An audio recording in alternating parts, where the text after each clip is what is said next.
શ્રી કૃષ્ણાય નમઃ।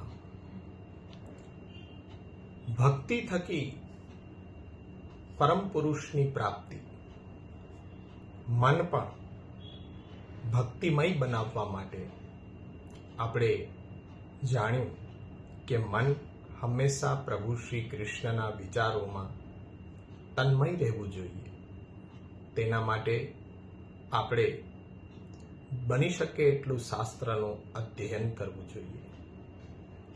ભક્તિ પણ કેવી ભક્તિ? તો કે અન્યાશ્રય રહિત ભક્તિનો ઉપદેશ ભગવાન ગીતાજીમાં કરી રહ્યા છે।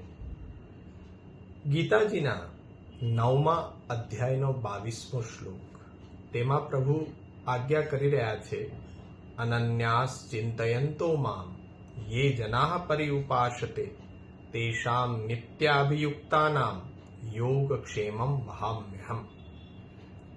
જે અનન્ય લોકો મારું ચિંતન કરશે, મારું ચિંતન કરતા કરતા સર્વ પ્રકારે મારું જ ભજન કરશે, તેના નિત્ય અભિયુક્તાના યોગક્ષેમનું વહન સ્વયં હું કરીશ। એવા નિત્ય અભિયુક્ત લોકો છે, એના યોગક્ષેમના વહનની જવાબદારી ભગવાન પોતાના ખભા ઉપર લઈ લે છે।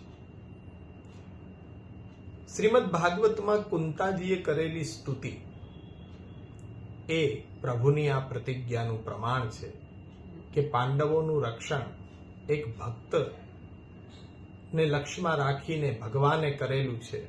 એમના ઉપર આવેલી વિપત્તિઓમાંથી ભગવાને તેમને બહાર એ લાવેલા છે, એ પ્રગટ પ્રમાણ છે। કુંતાજીની સ્તુતિ આપણે વાંચીએ અને અહીંયા ભગવાન જે અન્યાશ્રય રહિત ભક્તિ કહે છે, લક્ષ્ય એક હોવું જોઈએ।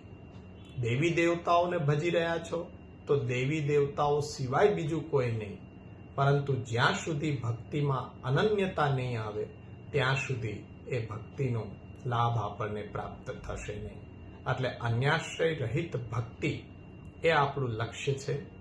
આપણી સંસ્કૃતિને ઉજાગર કરવા માટે શ્રીમદ ભગવદ્ ગીતાને સમજીને આચરણમાં ઉતારીએ, એક કદમ अपनी संस्कृति की ओर।